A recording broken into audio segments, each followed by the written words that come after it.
इंदसदवंदियाणं तिहुवणहिदमधुरविसदवाक्काणम् अन्तातीदगुणाणं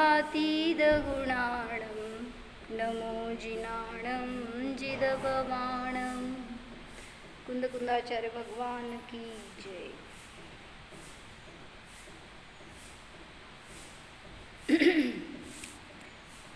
शुक्ल ध्यानाचं प्रकरण बघत होतो आपण.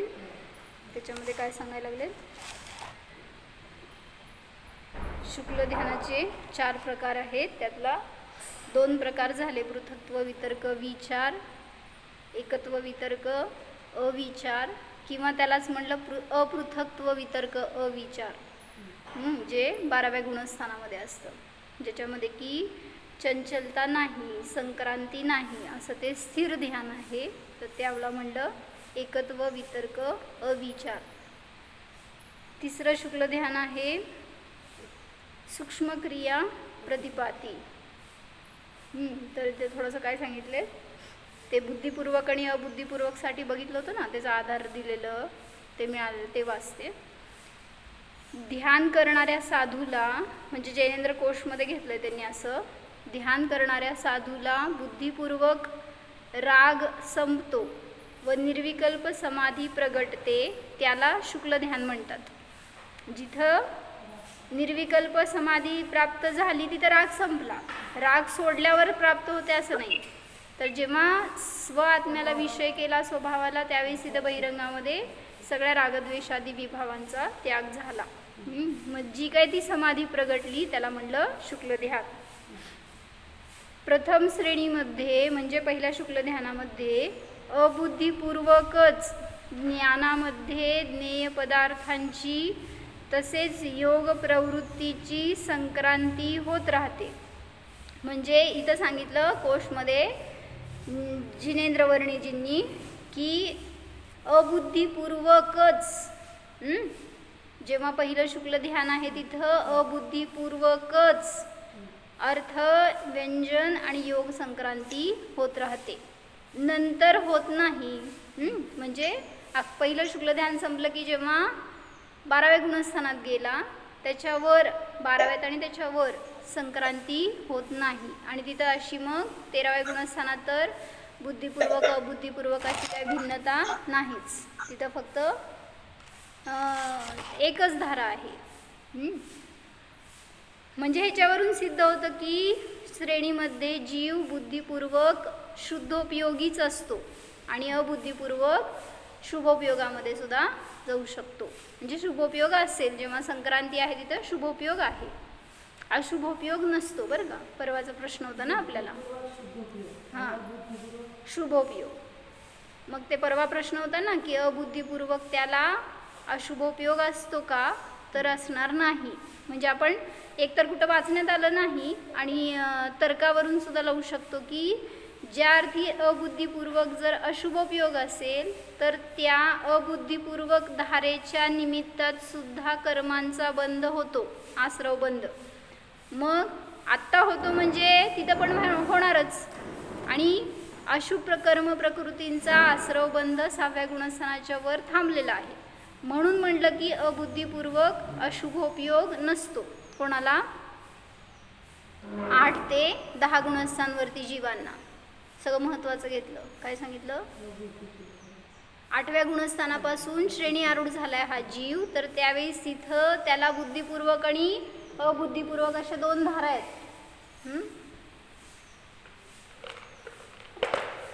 कुठं 8 ते 10 गुणस्थान, 11 गुणस्थान म्हणा. 2 धारा कुठल्या? बुद्धिपूर्वक आणि अबुद्धिपूर्वक. बुद्धिपूर्वक कोण आहे? विषय शुद्धात्माच आहे, त्यामुळे शुद्धोपयोग आहे.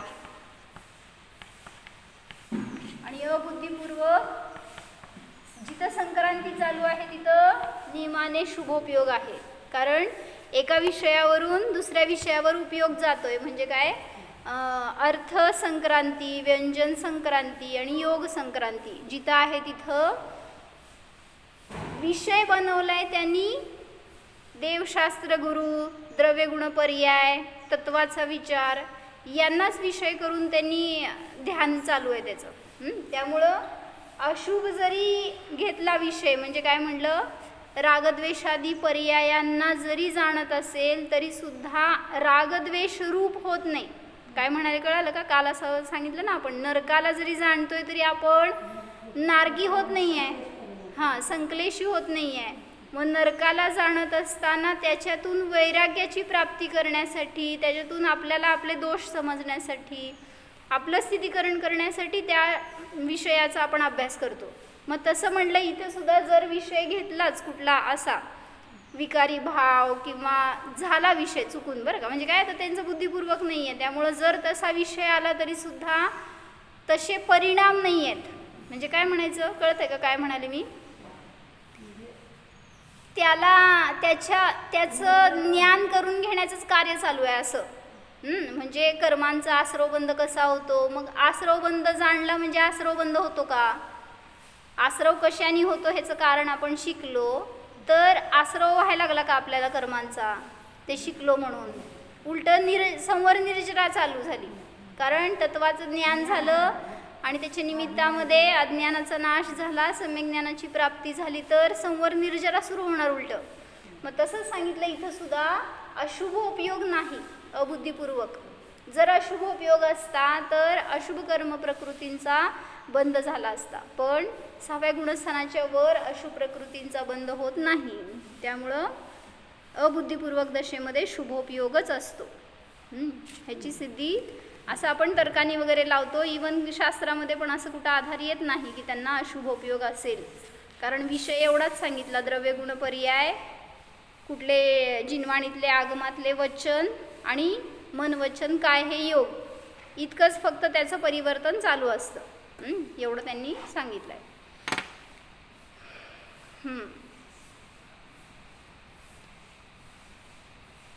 अजून एक काय सांगितलं ह्याच्यावरून, सगळ्या आपल्या आतापर्यंतच्या निष्कर्षावरून निघालं काय, श्रेणी आरूढ जो कोणी होतो तो नियमाने द्वादशांगाचा पाठी असतोच. काय म्हणले?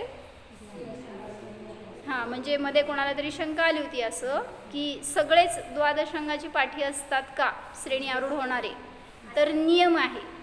जरी उपशम श्रेणी आरूढ झाला तरी सुद्धा 11 अंग 14 पूर्वाचा ज्ञाता असेल आणि क्षपक श्रेणीवाला तर काय बाधाच नाही आहे, त्यामुळं तो सुद्धा जीव द्वादशांगाचा पाठी असू शकतो.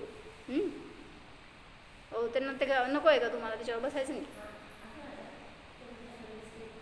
सवळ्या देत आहे काय तुम्ही?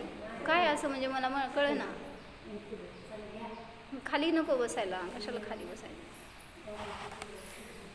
जे 11 अंग 14 पूर्वाचे ज्ञाता साधू तेच शुक्ल ध्यानाचे ध्याता असतात. म्हणून प्रथम शुक्ल ध्यान सवितर्क असते. म्हणजे जिथं 11 अंग 14 पूर्वाचा ज्ञाता म्हणतो ते श्रुत ज्ञानामध्ये सांगणार, म्हणजे 12व्या गुणस्थानापर्यंत. त्याच्या पुढं तो जीव श्रुत ज्ञानाने व्यापार नाही करत, श्रुत ज्ञान रूप होतो, असं भगवती आराधनामध्ये त्यांनी एक वाक्य घेतलंय, ते परवा आपण वाचलं ना. तीसरे शुक्ल ध्यान का आलंबन श्रुत नहीं है, वह स्वयं श्रुत ज्ञान रूप होता है. मग याचा अर्थ लागला नव्हता परवा आपल्याला, तर ते जसं थोडक्यात आगम रूप म्हणा. आता ते काय म्हणायचं, 12व्या गुणस्थानापर्यंत आगमाच्या आलंबनाने व्यापार चालू होता, आता ते ज्ञानच आलंबन रूप काय आगम रूप झालं. म्हणजे भगवंतांचं जे ज्ञान आहे ते त्याला दुसऱ्या आलंबनाची गरज नाही राहिली, आता ते स्वतःच द्वादशांग रूप आहे. म्हणजे काय म्हणाले, जरासं फरक कळलं का? जे श्रुतज्ञानी आहेत 8 ते 12 गुणस्थांवरती, त्यांना श्रुताचं अवलंबन घ्यावं लागतं, म्हणून त्यांना म्हटलं गेलं 11 अंग 14 पूर्वाचे धारी असतात. पण जे केवल ज्ञानी झाले त्यांच्या ठिकाणी श्रुतज्ञान तर नाही, मग श्रुतरूप झालेत ते. म्हणजे त्यांचं एक वचनसुद्धा द्वादशांग रूप आहे असं. म्हणून सांगितलं की एक सिद्धी झाली की जो जो श्रेणी आरूढ होतो तो तो द्वादशांगाचा पाठी असतोच. मग उपशम श्रेणीवाला असेल किंवा क्षपक श्रेणीवाला असेल.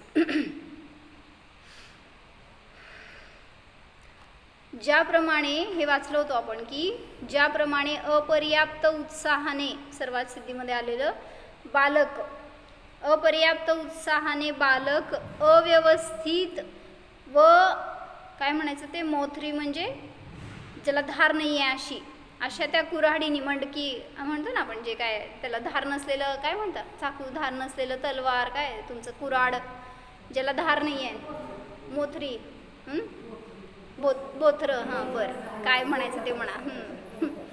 तर ते बोथट, तर ते असं कमी ज्याला धार राहिली आहे अशा त्या शस्त्रांनी चिरकाळात त्या वृक्षाला छेदतो, म्हणजे त्याला दीर्घ काळ लागतो त्या वृक्षाला छेदण्यासाठी.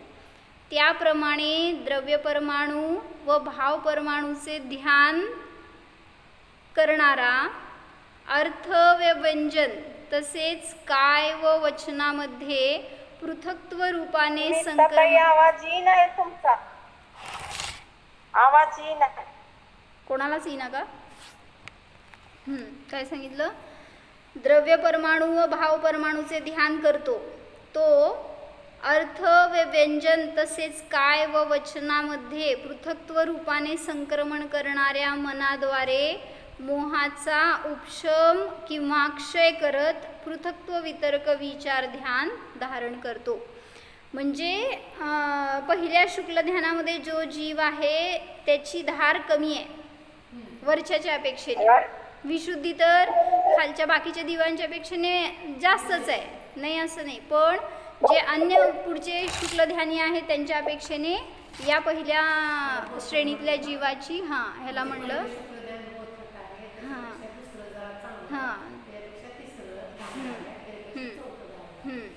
म्हणजे काय सांगितलं ऐकलं का, की पहिल्या कुऱ्हाडीला धार कमी आहे, दुसऱ्याला थोडी जास्त आहे, तिसऱ्याला अजून जास्त, आणि चौथ्याला एक घाव दोन तुकडे, संसार एकीकडं आणि मोक्ष, म्हणजे शरीर आणि आत्मा असं सर्वथा भिन्न करून टाकला त्याने.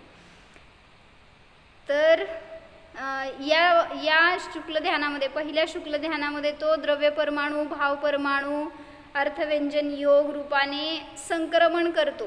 तसंच मन वचन कायाच्याद्वारे सुद्धा जे काय संक्रमण चालू आहे त्याच्या निमित्तात मोहाचा उपशम किंवा क्षय होतो. करतो असं म्हणणं सगळं हे करायला जात नाही आहे, काय आपण कर्मामध्ये काय करू शकत नाही आहे, मग होत आहे ते माझ्या विशुद्धीच्या निमित्तामध्ये बहिरंगामध्ये हे सगळे कार्य घडून येतात. तर संक्रांती का होते ह्याचा हेतू दिला होता ना, शक्तिहीन असल्यामुळे योगापासून योगांतरावर, व्यंजनापासून व्यंजनांतर, अर्थापासून अर्थांतराला प्राप्त होऊन प्रथम शुक्ल ध्यान करतो. कुठलं? पृथक्त्व वितर्क विचार. मग द्रव्य संग्रहामध्ये त्यांनी आधार घेतलाय. काल तुम्ही नव्हता वाटतं ना? नाही, काल मी पण नव्हते, परवा दिवशी. तर ते घेतलं होतं आम्ही की विचार म्हणजे काय, संक्रांती. मग ती संक्रांती इच्छापूर्वक असते का अनिच्छापूर्वक? ऑब्वियसली, कारण इथं आहे ना अबुद्धिपूर्वक दशेमध्ये आहे म्हणल्यावर इच्छापूर्वक नाही आहे ती. इच्छा असली तर इच्छेवरचं कंट्रोल असतं त्याच्यावर, तर बुद्धिपूर्वक धरलं असतं ना, मग हा विषय नको तो घ्यायला पाहिजे, किंवा अरिहंतांना सोडायला नको, सिद्धांना सोडायला नको विचारातून, असं ते धरता आलं असतं. पण इच्छापूर्वक प्रवृत्ती नाही आहे ही. विचार रूप जे प्रवृत्ती आहे ती इच्छेविना अर्थ, व्यंजन व योगाचे जे परिणमन होते त्याला म्हणलं विचार. जरी ध्याता पुरुष निज शुद्धात्म संवेदनाला सोडून बाह्य पदार्थांची चिंता करत नाही. कोण? पहिल्या शुक्ल ध्यानातला म्हणजे श्रेणी आरूढ जीव. मला हे कशासाठी सिद्ध करायचंय? बुद्धिपूर्वक आणि अबुद्धिपूर्वकसाठी आधार पाहिजे होता ना, त्यासाठी सिद्ध करतोय. जरी ध्याता पुरुष निज शुद्धात्म संवेदनाला सोडून बाह्य पदार्थांची चिंता करत नाही. इथं बाह्य पदार्थांची चिंता आहे, इथं नाही आहे. म्हणजेच बुद्धिपूर्वक एक शुद्धात्माच आहे, एक स्वद्रव्यच आहे, पराची चिंता नाही. निज शुद्धात्म संवेदनाला सोडून बाह्य पदार्थांची चिंता करत नाही. तथापि चांगलं घेतलं हे, जेवढ्या अंशाने स्वरूपामध्ये स्थिरता नाही. कारण हे अबुद्धिपूर्वक म्हटलं तरी सुद्धा हे अविभाग प्रतिच्छेद पण माझ्याच ज्ञानात आहेत, बाहेर कुठे आहेत. मग तेवढ्या अंशाने ज्ञान स्वभावाशी जोडलेलं नाही. समजते का? एकाच ज्ञान पर्यायामध्ये अनंत अविभाग प्रतिच्छेद असतात, त्यातले काही अविभाग प्रतिच्छेद बुद्धिपूर्वक आणि काही अबुद्धिपूर्वक घ्या. तर ते सांगितलं, जेवढ्या अंशाने हा जीव स्वरूपामध्ये स्थिर नाही तेवढ्या अंशाने अनिश्चित वृत्तीने विकल्प उत्पन्न होतात. काय म्हटले काका? महत्वाचं आहे, नाही समजलं तर विचारा. काय समजलं?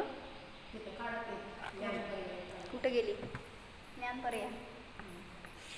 अशी ज्ञान पर्याय काढली आपण, दिसतंय का? त्या ज्ञान पर्यायामध्ये किती अविभाग प्रतिच्छेद मोजा? असे अनंत आहेत. मग त्यातले समजा काही अविभाग प्रतिच्छेद बुद्धिपूर्वक आहेत आणि काही हे अबुद्धिपूर्वक आहेत. मग बुद्धिपूर्वक तर शुद्धात्मा विषय आहे, त्यामुळं स्वभावाशी जोडलेला आहे. पण जेवढ्या अंशाने उपयोग बाहेर जातोय तेवढ्या अंशाने तिथं शुभोपयोग आहे, संक्रांती आहे, परिणमन आहे, विकल्प आहेत. म्हणून म्हटलं की एकाच ज्ञान पर्यायामध्ये सगळे अंश आहेत असे. मग जेवढ्या अंशाने स्वभावाशी जोडलेला आहे तेवढा अंश निर्विकल्प आहे. समजलंय? हा, शुभोपयोग नाही तिथं, हेच सांगितलं. का बरं? जरी विषय बनवला कोणाला, अशुभ उपयोग नसणार. अशुभ विषय असेल, नरगती किंवा विपकारी भाव, कषाय, विभाव, हे जरी विषय असतील ना तरी सुद्धा उपयोग शुभोपयोगच असणार. कारण तत्वावर जोडलेला आहे जीव. भेदविज्ञानाची धारा चालू आहे, त्या अर्थी त्यातून सुद्धा आनंदच भोगतोय बुद्धिपूर्वक. त्यामुळं म्हणजे हा विषय तर बुद्धिपूर्वकच चालू आहे. मग त्याच्यामध्ये त्याला जर अशुभोपयोग असता तर तिथं अशुभ आश्रवबंध असता. पण बंध थांबलाय अशुभ प्रकृतींचा, त्या अर्थी तिथं नियमाने शुभोपयोगच आहे. जो काही विषय म्हणजे जिनवाणीमध्ये पण आधार जे काय येणार ते द्रव्यगुण पर्याय, अर्थव्यंजन, योग, संक्रांती रूपानेच विषय आहेत, परिणमन आहे. बाकी इतर अन्य काय विषय बनवत नाही असं सांगितलं. त्यामुळं तो शुभोपयोगच आहे.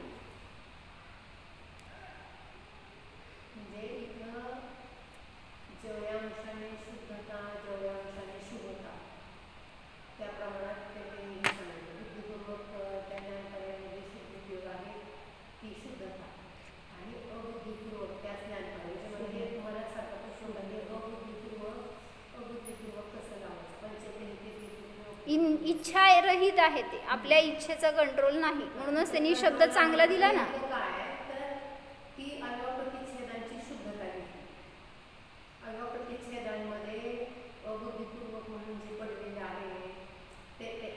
त्यातले विकल्प आहेत ते.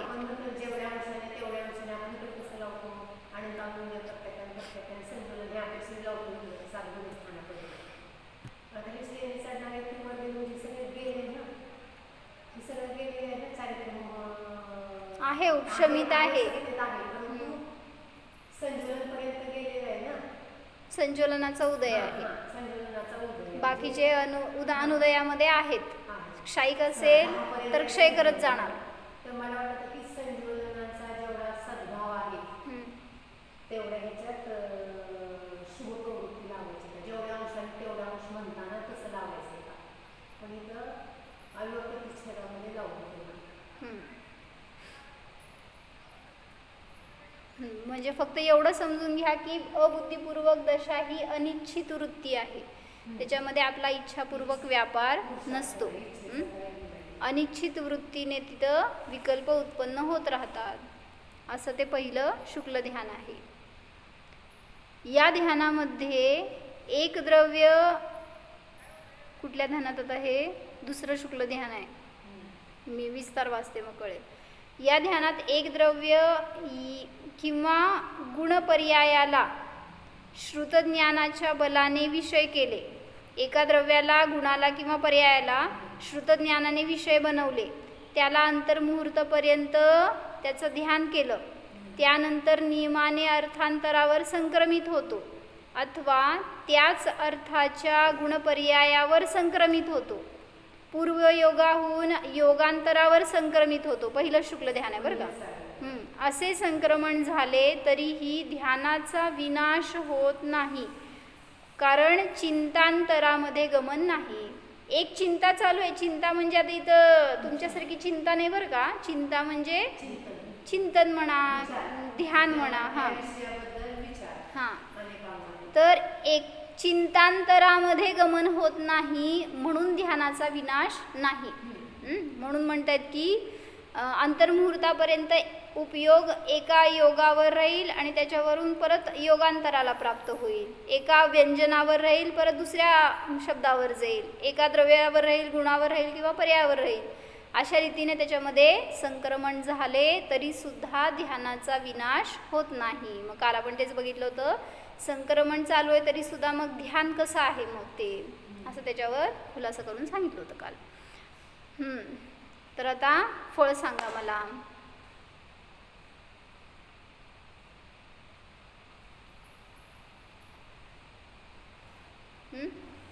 आणि पहिल्या शुक्ल ध्यानाचा हां हां कशात? होय का? मी नाही बघितलं. मी कोशमध्ये बघितलं होतं जरा, त्यात पण बघितलं होतं, पण असं. बरं ठीक आहे, सांगा.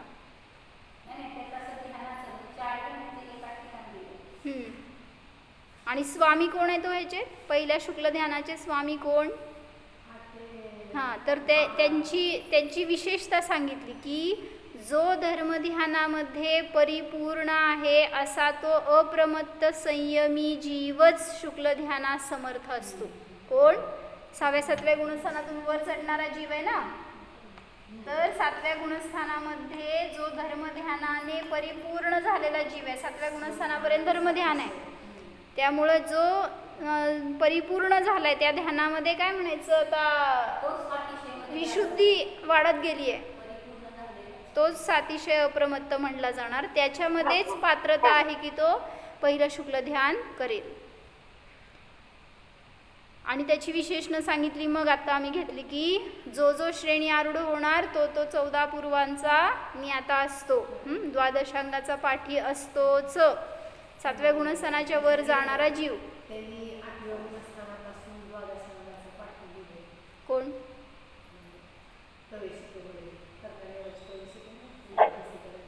बर बर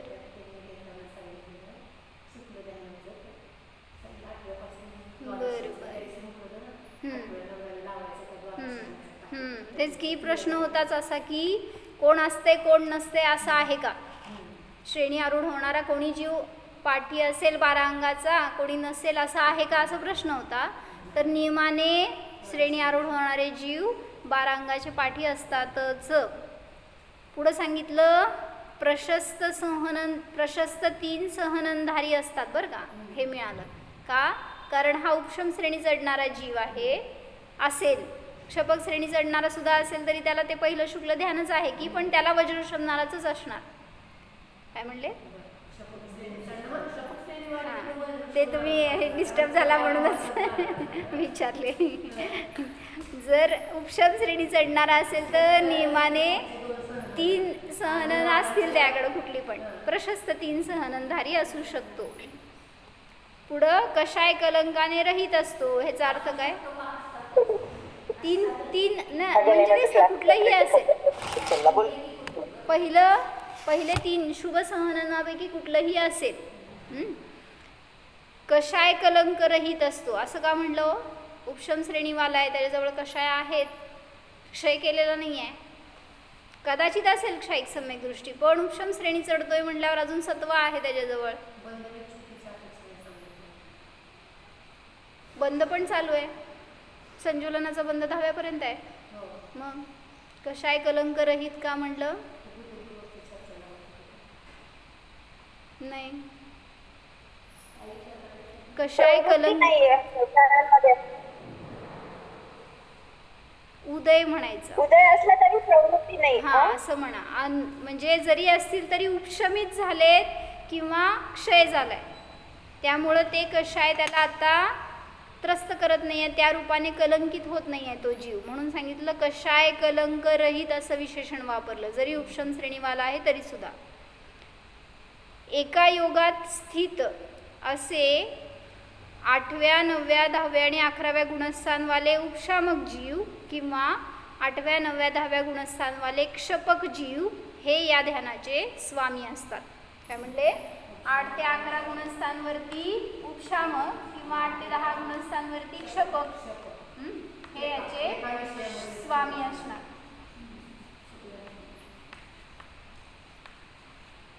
म्हणून क्षायिक सम्यक दृष्टीला ध्यान होत नाही असं म्हणू नका. पहिलं शुक्ल ध्यान 8व्या गुणस्थानामध्ये तेच ध्यान आहे. कोणीही असू दे.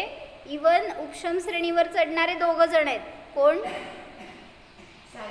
हां, क्षायिक सम्यक उपशम श्रेणीवर चढणारे क्षायिक सम्यक दृष्टी पण असतील किंवा उपशम सम्यक दृष्टी पण असतील आणि क्षपक श्रेणी चढणारे क्षायिक सम्यक दृष्टी, तिन्ही जीवांना सुद्धा हे ध्यान चालू आहे 8 ते 10 गुणस्थानामध्ये आणि उपशामकला 11व्या गुणस्थानात सुद्धा. फळ काय सांगितलं सांगा? घाती म्हणजे जर शपक श्रेणीवाला असेल तर त्याच्यासाठी 10व्या गुणस्थानापर्यंत घाती कर्म नाही, दर्शन चारित्र्य मोहनीयचा संपूर्ण नाश. आणि उपशम श्रेणीवाला असेल तर त्या दाबल्या जातील. 12व्या गुणस्थानातून घाती कर्म आहेत आमच्या जवळ. घाती नाही, चारित्र्य मोहनीय म्हणते मी. बरं, अजून? हां, म्हणजे बाकीचे तिन्ही घाती कर्म 12व्या गुणस्थानात जाते, त्यामुळे ते दुसऱ्या शुक्ल ध्यानाचं कार्य आहे. घाती कर्माचा घात. पहिल्या शुक्ल ध्यानाचं कार्य काय आहे? ते घाटीने फक्त चारीकरण 10व्याच्या अंतामध्ये हे होतं ना, सूक्ष्म लोक संपतो ना. तर मग 8व्या 9व्या 10व्यामध्ये म्हणजे 9 कशा आहे ह्यांचा हळूहळू क्षय होऊन 10व्यामध्ये संपूर्णपणे चारित्र्य मोहनीय जातो शेवटच्या. बरं, ठीक आहे. काय म्हणायचं? मोहनीयाची सर्वोपशमना झाल्यावर त्यामध्ये स्थित राहणे हे या ध्यानाचं फळ आहे. जेव्हा 10व्या गुणस्थानामध्ये 11व्या गुणस्थानामध्ये सर्व उपशमना झाली त्यावेळी स्थित तो जीव त्या ध्यानामध्ये म्हणजे उपशम श्रेणी चढत चढत तिथं 11व्या गुणस्थानापर्यंत गेला आणि त्या उपशम अवस्थेमध्ये स्थित राहतोय अंतर्मुहूर्तापर्यंत. ते कोणाचं फळ? तर या ध्यानाचं फळ आहे. कारण म्हटलं उपशम श्रेणी चढणारा जीव 8 ते 11व्या गुणस्थानापर्यंत जातो. जर मेला तरच पडतो, नाहीतर वर जाऊन खाली येतो, 11व्या गुणस्थानातून खाली येईल. काय म्हणले? जे मुनिराज असतात, काका भैया काय म्हणू, काका म्हणू का भैया म्हणू, काय पण म्हणा. तर जेव्हा श्रेणी चढतो ना जीव, श्रेणी म्हणजे काय? 6व्या 7व्या गुणस्थानामध्ये मुनी निर्विकल्प ध्यान करतायत आणि त्याच्या पुढं जेव्हा ते त्यांची विशुद्धी वाढली तर तिथं ते 8व्या गुणस्थानाच्या वर चालले. मग ह्या 8व्या गुणस्थानापासून श्रेणीची रचना असते. मग 2 प्रकारची श्रेणी असतात, उपशम श्रेणी आणि क्षपक श्रेणी. कशाला म्हणायचं? हां, जेव्हा उपशम म्हणजे काय? जसं म्हणलं ना आपण, काय करतो? पाहुणे आले तर कशाय झाले असतील घरातल्या कोणावर, क्रोध झाला असेल मुलावर, करता ना क्रोध आदित्यवर का नाही? विचारायला पाहिजे आदित्यला. म्हणजे जर त्यांच्यावर क्रोध करत असताना पाहुणे आले तर तुम्ही काय करता? लगेच दाबता, क्षय नाही करत, बघून घेतो नंतर. असं काय होतंय? त्याला म्हणायचं उपशम. म्हणजे काय? त्या कषायांचा अंत नाही केला, ठेवलेत जवळ. तसं म्हणलं इथं सुद्धा हा जीव असा विचार नसतो तिथं, बघून घेतो वगैरे, पण ते कर्मक्षय करण्यायोग्य परिणामांची विशुद्धी नाही.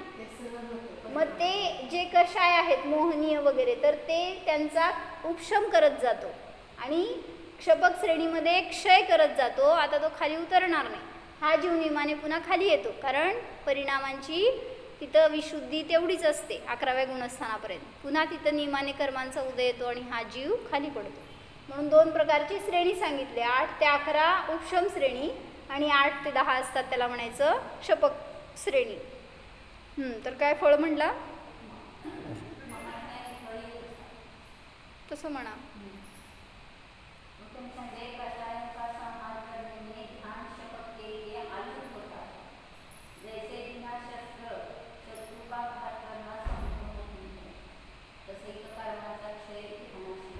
बरोबर आहे. म्हणूनच त्यांनी इथं घेतलं ना, कशामध्ये घेतलं होतं आपण आता? सर्वात सिद्धीमध्ये, की ते शस्त्र आहे त्याच्याजवळ पण ते मणकं आहे. काय म्हणलं? बोथट आहे, बोथट, ज्याच्याने की लवकर कार्य होत नाही कट करायचं. जसं की ध्यानाचं कार्य काय आहे? कर्मांचा क्षय, कर्मांना काटणे. तर ध्यान हे पहिलं शुक्ल ध्यान आहे, त्याच्यामध्ये इतकी शक्ती नाही आहे. लहान मुलगा आणि त्याच्याजवळ असणारं ते बोथट शस्त्र, त्याच्याने किती कार्य होणार आहे हो? मग असंच आहे, पहिल्या शुक्ल ध्यानवरती लहान बालका समान आहे आणि त्याचं ते ध्यान म्हणजे असं शस्त्र आहे, असं उदाहरण देऊन सांगितलं. पुढं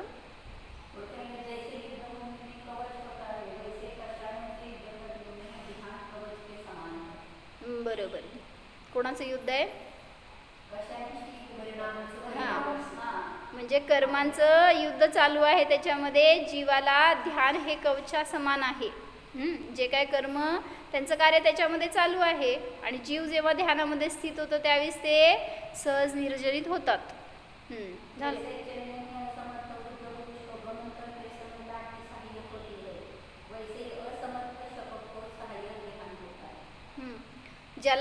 ज्याला स्थिर राहणं शक्य नाही आहे जास्त, तर त्याला तिथं ध्यानाचं अवलंबन घेतलं जातं. म्हणजे म्हणूनच म्हटलं ना, आता इथं पण सगळीकडे उपचाराने ध्यान म्हणायचं त्याला. पुढं आता अरिहंतांना म्हटलं ते उपचाराने ध्यान म्हणलं, आणि मग इथं हा जीव बुद्धिपूर्वक दशेमध्ये अन्य द्रव्य गुणादींचा आधार घेतो, पण बुद्धिपूर्वक स्वभावामध्ये आहे. मग हे घेतलं आम्ही आता महत्त्वाचं, की एका ज्ञान पर्यायामध्ये अनंत विभाग प्रतिच्छेद आहेत. मग जेवढ्या अंशाने हा जीव स्वभावाशी जोडलेला आहे तेवढ्या अंशाने शुद्धोपयोग आहे, तेवढ्या अंशाने निर्विकल्प आहे, तेवढ्या अंशाने ध्यान आहे. आणि जेवढ्या अंशाने तो बाहेर आहे तिथं विकल्प आहे, शुभोपयोग आहे, आणि अबुद्धिपूर्वक तिथं मग संक्रांती चालू आहे. म्हणून तेवढ्या अंशाने हा जीव बाहेर आहे असं म्हणलं गेलं, स्वभावामध्ये नाही. ती अनिच्छापूर्वक व्यापार आहे, हे एक शब्द घेतला त्यांनी. त्यामुळं ह्याच्यामध्ये आपलं नियंत्रण नाही. जे काय आपले विचार बुद्धिपूर्वक चालू आहे त्याच्यावर आपला कंट्रोल नसतो. तर त्यांनी फळ काय घेतलं मी वाचते. या ध्यानाने संवर निर्जरा होतेच व अमरसुख प्राप्त होते. अमरसुख म्हणजे स्वर्गसुख. अमर म्हणजे स्वर्ग. स्वर्गसुख प्राप्त होते, मोक्षसुख प्राप्त होत नाही. पहिलं शुक्ल ध्यान आहे ते. त्याचं फळ आहे स्वर्गसुख. म्हणजे जर आयु बांधणार तर, गती बांधणार तर देवगतीलाच जाणार नियमाने. 8व्या गुणस्थानाच्या वर तर 7व्या गुणस्थानापर्यंतच आहे आयु वर कुठला आहे का? हां, 8व्या गुणस्थानाच्या 6व्या भागापर्यंत गतीचं बंद आहे. त्यामुळं देवगतीचाच बंद करणार, बाकी अशुभ गती तर बांधणार. का बरं? त्याचं फळ आहे त्याच्याबरोबर असणार. म्हणून तर संवर निर्जरा पहिला सांगितलं ना, ध्यानाचं फळ संवर निर्जरा, आणि त्याच्याबरोबर असणारे जे शुभ भाव पुण्याश्रव त्याच्याद्वारे स्वर्गसुखाची प्राप्ती होते, पण मोक्ष सुख प्राप्त होत नाही, असं दौलामध्ये त्यांनी फळ घेतलंय.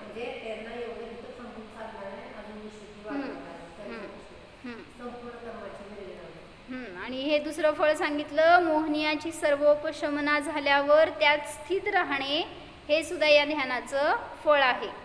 सर्व उपशमना कुठं होते? 11व्या गुणस्थानामध्ये. तिथं हा जीव अंतर्मुहूर्त स्थित राहतो. पुढं सांगितलं ज्ञानार्णवमध्ये, या ध्यानाच्या अचिंत्य प्रभावाने ज्याचे चित्त शांत झाले असा तो ध्यानी क्षणात मोहाचा समूळ नाश करतो अथवा त्याचा उपशम करतो. आता हा जीव घ्यायचा 10व्या गुणस्थानवरती. जर हा जीव क्षपक असेल आणि तो शुक्ल ध्यान करतोय, हे पहिलं शुक्ल ध्यान, तर त्याच्या अचिंत्य प्रभावाने हा जीव मोहाचा समूळ नाश करतो आणि 12व्या गुणस्थानात जाणार. आणि जो 11व्या गुणस्थानामध्ये आहे तो त्याच शक्तीच्या द्वारे त्या मोहाचा उपशम करतो आणि त्याला उपशम श्रेणीमध्ये शेवटची दशा प्राप्त होते आणि मग पुन्हा तो जीव खाली पडणार.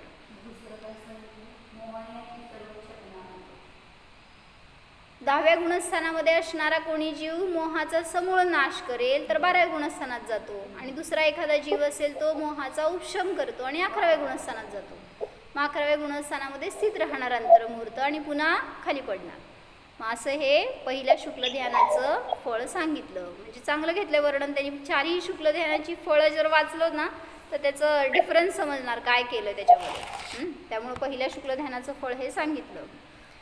त्याचा पण अचिंत्य प्रभाव आहे. काय फायदा समजून आपल्याला का शिकायचं हे? त्यांचं ध्यान शिकून आपल्याला काय फायदा हो? हे सगळं मुनींचं चालू आहे बरं का, आपलं नाही. कुठलाही जीव 8व्या गुणस्थानापर्यंत परिग्रही जीव जात नाही. 8व्या गुणस्थानामध्ये नियमाने अशी विशुद्धी की तो निर्ग्रंथ भावलिंगी संतच असणार. हां, श्रेणी आरूढ कोणी आता पंचम काळामध्ये श्रेणी चढत नाही. मग काय फायदा समजून आपल्याला का आपण हे शिकायचं असं तुम्ही विचारा की. कधी पुढच्या भाव कशाला? आत्ता सुद्धा आपण या भावात पुरुषार्थ करून मुनी दीक्षा धारण करू शकतो आणि मग त्या मुनिदशेमध्ये आपल्याला चिंतनाला ह्याचा विषय किंवा याच्याद्वारे सुद्धा आपण स्वतःला स्थिर करू शकतो की जर हे मुनी अशा रीतीने स्वभावाला जाणतायत, त्याच्यामध्ये स्थित राहू शकतायत, कर्मांचा बाहेर कसाही उदय असेल तरी सुद्धा विचलित होत नाहीत, तर तसं मी सुद्धा ध्यान करू शकतो. ठीक आहे, श्रेणी आरूढ होणार पुढच्या भावात तुम्ही, पण तशा प्रकारचं ध्यान, तो विषय, तशी साधना आता मी करू शकतो. जशी की ते त्या स्टेजला पोचण्यासाठी कोणी ध्यान केलंय 6व्या-7व्या गुणस्थांवरती, तसा मी सुद्धा आत्ता पुरुषार्थ करू शकतो.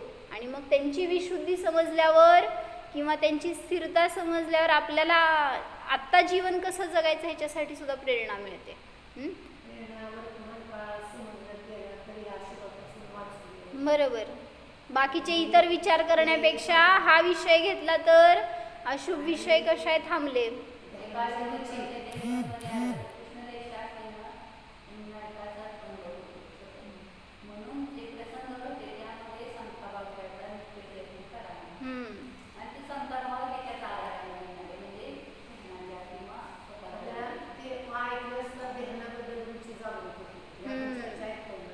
म्हणजे ध्यानाने इतकं फळ मिळतं तर आपण पण ध्यानामध्ये थोडासा उपयोग लावायला पाहिजे.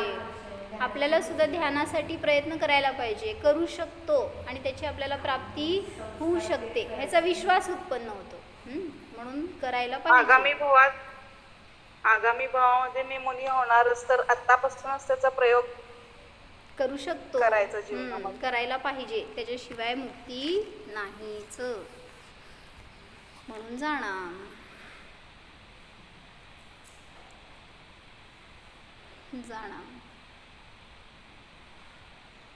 जाणणाऱ्याला जाणीवेत येणारा हा मी जीवच आहे, जाणतोच आहे.